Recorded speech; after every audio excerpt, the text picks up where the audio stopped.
Hello and welcome to CricketOMania. 5 years ago, or almost 5 years ago, who was then known as the pace king of Pakistan, Mohammad Amir, was found guilty of spot fixing. He went to jail.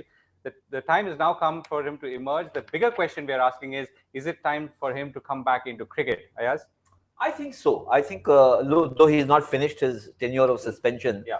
there's still a little time to go. But I think the point has been established. There are lots of people, including some former cricketers and captains like Michael Atherton, have argued that the idea was to kind of use him as an example for young cricketers not to stray into this. The fact was, or is, that he was very young when he got sucked into this, spot fixing. He was 18. He was 18 yeah. and under instructions from his captain. So Yeah. he was not one of those who had been doing it for like many years. There are two schools of thought. One is that if you're a cheat, you're a cheat. You serve out your sentence, perhaps be banned. Or the other point of view, which is again a bit like Crime and Punishment, the book, which says that if you atone for your activities and you learn a lesson and you become an example for others not to do it, then Right. perhaps it's fair to get you back a little earlier. And is that because when you say you become an example for others, because he seems to have accepted his fate, so to speak, very openly and almost embraced his. Yes, I think, I mean, he turned a prover, so Yeah. to speak. He went and, while the others were still arguing, he went and said, yes, I did it. And therefore, the other two, Salman and Mohammad Asif, also got into the tangle. Yeah. So And I they think eventually spent more time in jail. they will have to spend more time. They will spend They more will time. spend And he more spent time. 6 months in the Feltham Institute in England. Correct. He Right? spent 6 months behind bars, Yeah, and in then, of bars. course, he's been suspended from Yeah, the game. So, but the argument or the logic is he's still got a career ahead of him. Suppose you don't allow him to play at all, he's 22, what is he going to do with his life? Right. So you need a rehab process also put in place. Right. Okay. So let's look at the cricket side of it now. He was a pace king, as I referred to earlier. To be king. To be king. He was the youngest to take 50 wickets. Yes, he was. Yes. And obviously seen as a man or as a bowler of tremendous promise for Pakistan. Oh, great promise. In fact, a lot of people believed, and so did I, that he was great. I mean, he was the natural successor to somebody like Wasim Akram, and that's saying a lot because Wasim, everybody regards. And Wasim Akram too anointed him in some ways as his. Yeah, because both were left-arm pace bowlers, and he had those attributes of being able to swing the ball both ways, swing it late, very deceptive action, all of that. So he was a gifted bowler. He was precocious, and unfortunately he got into this mess. And now, if he's 22, 23, I mean that's the time when most people start their careers. Right. So he's got actually a full career ahead of him. Right. And hopefully the invigilators of the ICC have been speaking to him or have kind of marked or measured his progress over the last 4 or 5 years and are convinced that he's fit to come back into international cricket. Right. So, from a Pakistan team point of view, how critical is his? I mean, given the current composition of the team, given the current breakup or makeup, how important is he and his arrival? Let's say by 2015 when the ban will end. I think it will be a huge boost. And we are assuming that the board wants him back, and the players board will want him back. Yes, I think it will be a huge boost for Pakistan cricket because, I mean, they beaten Australia in the Test match only a few days back, and the collective strength of their bowlers was less than 10, 12 Test matches. Right. So they've got a very inexperienced attack. Not that this boy is very old, but he's played quite a lot and he's gifted. So somebody like him coming back would be a big boost. Okay. Now let's talk about the Indian context, right? So we are also our own, Board of Control for Cricket in India, the IPL. All kinds of controversies have been swirling, similar ones, right? Yes. Spot fixing, match fixing, and the rest of it. No one has yet been held guilty in the manner that he has been. Yes. Right. And suspended. Well, he confessed. To the extent. Yeah, and he confessed. But that was also because there was a sting operation out of which there was very little escape. Absolutely, yeah. Right. Yeah. So is this, to come back to your earlier point, was he overly penalized compared to someone else? Is it that we are seeing similar situations in India and are perhaps not paying as much price as perhaps he paid? I think the problem is global rather than just more Indian. I mean, yes, in India, the instances come more into the limelight, especially with the IPL and otherwise. And Indian cricket is very high profile. But the problem is global. That how do you arrest? Spot fixing is the most insidious way of cheating because you can do it as a solo artist. Nobody would know. Yeah. No, in this case, bowling no balls. Bowling no balls. Yeah. I mean, here at least there were 2 or 3 of them who knew of each other at least. But you could be a solo artist and you bowl a no ball or you bowl a wide or you tank your wicket and decide not to make more than 20 runs, throw your wicket and go. So it's very difficult to absolutely eradicate unless the player wants to doesn't want to get caught up in this mess. Now, there is belief and not unsubstantiated that there may be a few such players floating around, not just in Pakistan cricket or Indian cricket, but World over. World over, and especially with the leagues popping up. And how much can you monitor? I mean, there's always been this argument that the ICC is not done enough, but it's like saying every country should have one policeman for every citizen. It's not possible. Right. Okay, let's get Pradeep Magazine here now, who's joined us. Pradeep, what's your sense? I mean, the larger question that we're asking, of course, is should Mohammad Amir's suspension be revoked? Where are you on this subject? Well, my views are no different from what Ayaz has been saying, because look, we must consider the fact that Mohammad Amir was too young. He was, I think, 18 or 19. And in an atmosphere in the team, the captain himself was involved.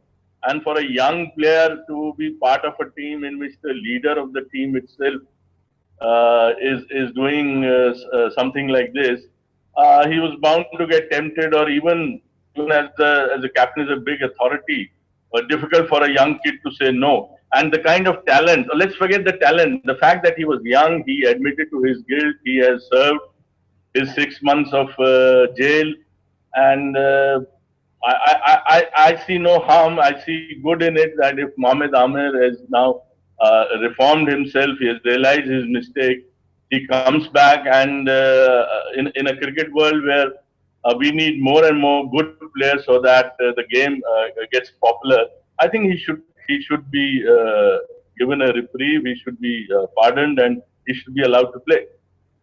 Right. The other question that we've been asking, Pradeep, is, given the current breakup of the Pakistan team, how important would his role be, given where he was headed or likely to head when he went into jail and was suspended from cricket? People like Mohammad Amir are special. You don't have every day somebody as young as him and as talented as him. When people saw him, and they all realized that what they're watching is something very special. In fact, he was being compared, or it was being said that he was a better bowler at that age, at 18, than Wasim Akram was, which is a huge thing, a big thing to say. So obviously, Pakistan or world cricket will need him. But I would say that since he's not been playing cricket for a past few years, I'm sure he will take time to come back to the level at which he was playing. So to expect him to get back, which Pakistan would desperately want somebody like him, or any cricketing team would want someone like him to be a part of their team.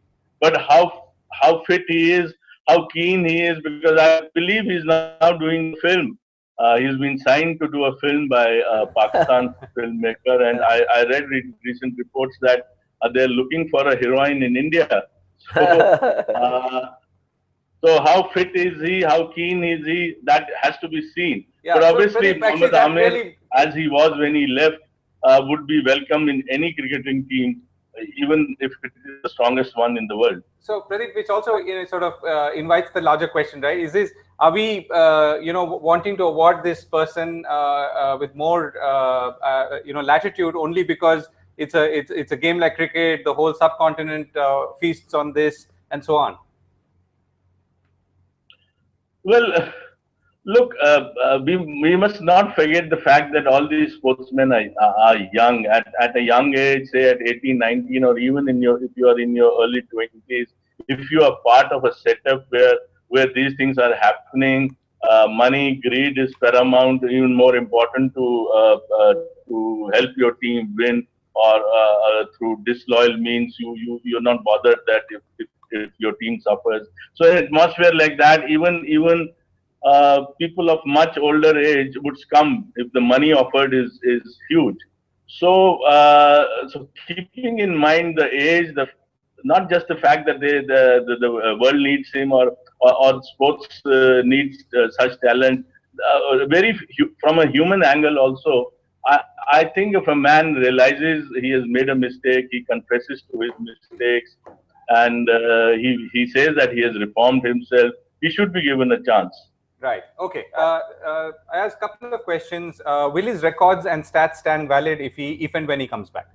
Yes, there has been no indication to the contrary from the ICC. So his records as they exist will stand, including the no balls that he bowled on purpose. Okay. So he won't be absolved of those. Yeah. But it's an interesting question because frequently this has been raised in fora where these things have been discussed. For instance, players who've been banned for life, should there for corruption, should their records exist at all?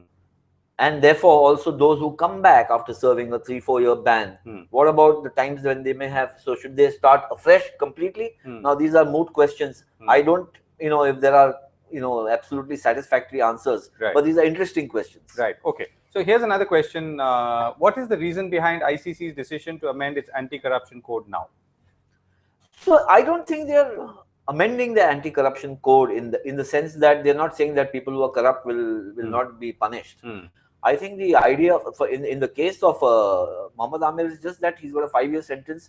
Before the sentence is through, should we allow him to come back into international cricket? There's some kind of a pressure lobby which believes so. And then just to take a point from what Pradeep mentioned, that ultimately punishment is to be reformative. If it does not like help, all punishment, like all punishments, like in every in your ordinary life also, and so on. And if the guy, people get out on good behavior, people get out on parole, people go have the sentences reduced for good behavior. So if Mohammad Amir qualifies under that, then you don't have to wait for 5 years to lapse. Maybe it can be 4 years, 4.5 years, whatever the the decision reached. And there is a forgiving cricketing world waiting out there. Well, forgiveness is divine. Okay, Navneet joins us from Hyderabad. Navneet, anything you want to throw at either Pradeep Magazine or Ayaz Memon? So I'm just trying to play devil's advocate here, and on the flip side, Pradeep and Ayaz, let's assume that he does come back even before his tenure. What is the signal that this is probably sending to other people outside? He probably has reformed and has changed as a person, and his articles and some of the articles that I've been reading about Amir as well mentions the same thing, that he's willing to even tell people to use his videos for people to see as to what they should never get into, right? But what is the kind of message that this would probably send across to the cricketing world outside in the future from a match fixing scandal perspective, if someone comes in even before the term is completed? So I actually think it sends out a positive signal, Navneet, because he goes and acknowledges he made a mistake. He also says that he suffered for it. It's not just the number of years, but it's also the mental trauma, the fact that he had to miss whatever number of years, maybe 4 years. The idea is not that you should not be punished at all. The idea is that you take into consideration various things. Suppose he was 33 years old, you might take a position that anyway his career is over. So why, give him more than 4 years or 5 years? But if you're 25, 26, you might say, no, let him continue and finish his 5 years or 7 years or whatever the punishment period. It goes from case to case. There is no kind of you can't take a blanket call and say everybody who is caught for corruption should have a 5-year sentence and it should be reduced to 4 years. I don't think you can work like that. Yeah. Having said that, I think I'm on the same page, because at least in this case, he's been very honest in accepting what he did. And I think he's gone through everything that he's gone through everything that he had to. And he's really, really looking forward to making that comeback. And he's been pretty open about everything that he's feeling for the last 4 years, which makes the case pretty straightforward. Yeah. Right. So let's look at the issues that we are facing in the context of the BCCI or the IPL. Right. We've got a we've got a which is reaching culmination. Shortly in the next 7-8 days. Yeah, and this has been going on for a long time. Yes, this particular case, which is the IPL 6 scam, that's the case which is up for before that there were players there was also a sting operation in IPL 5 where some fringe players said what they had done or wanted to do and stuff like that. But yes, IPL 6 is reaching its kind of, so to speak, a climax. Right. But are we, so the good thing about Mohammad Amir seems to be that whatever, obviously the evidence was pretty incontrovertible, but he was caught, he was put into jail for 6 months, he came out, he served finishing serving a 5-year sentence. He looks like he's going to get back. Whereas in India, it seems to drag on and on without any clear direction whatsoever. Well, it's a combination of things. One is that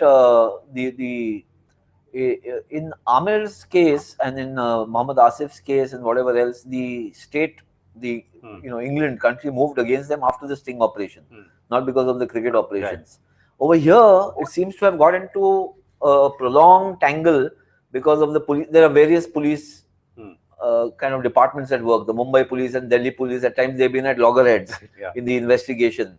Also, there's a huge amount of administrative interest of the BCCI itself. For instance, the Chennai Super Kings team, the president of the BCCI willy-nilly has been dragged into it. So there are so many dimensions to it. It's not 3 players found guilty of spot fixing and therefore whatever the action. Pradeep, can I get your view on this? You know, in contrast to this case, the Mohammad Amir case, where things are coming to an end and he looks set to come back into first-class cricket and so on.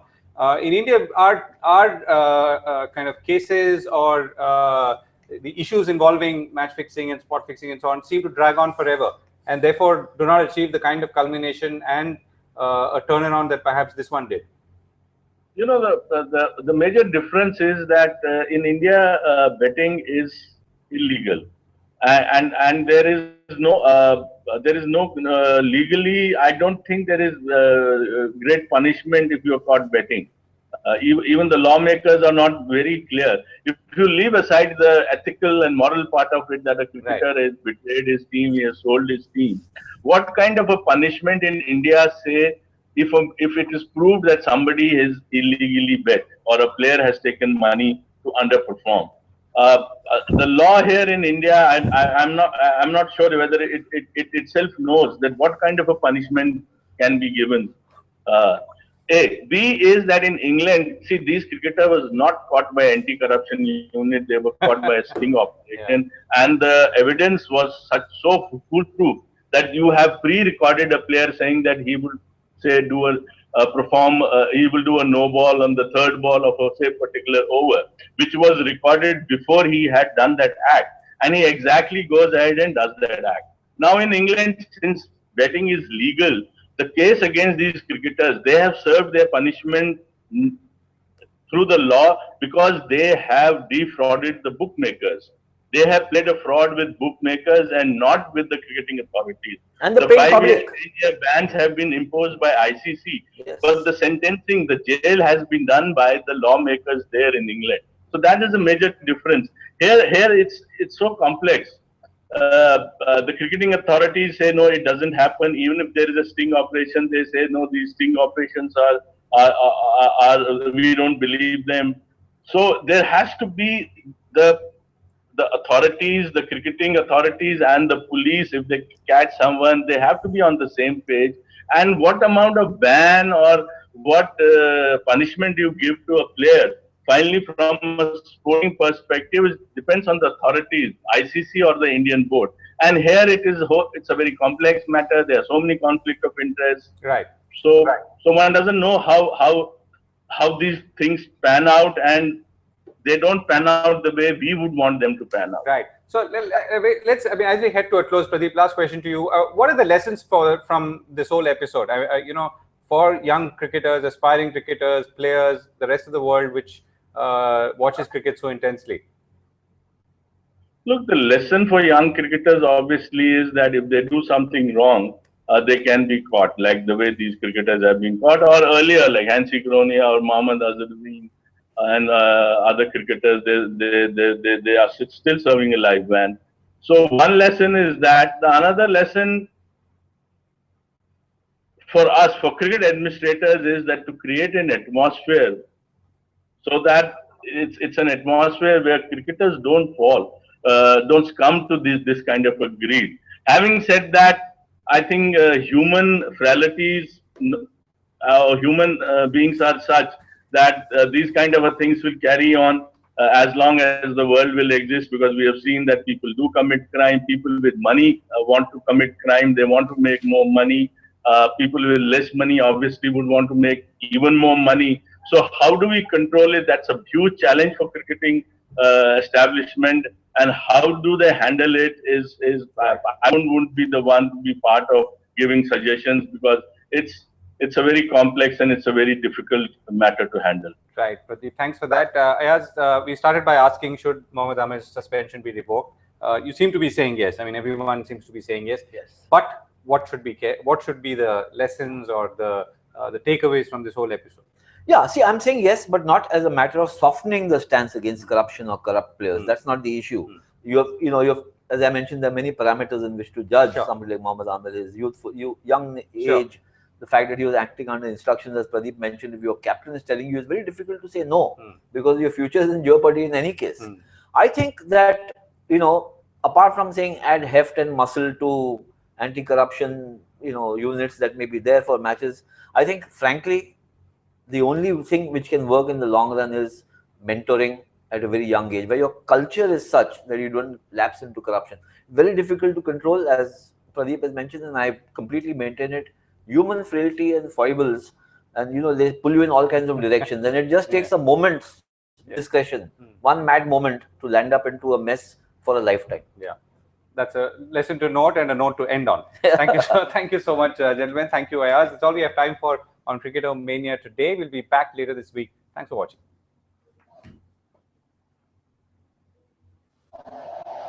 So, thank you.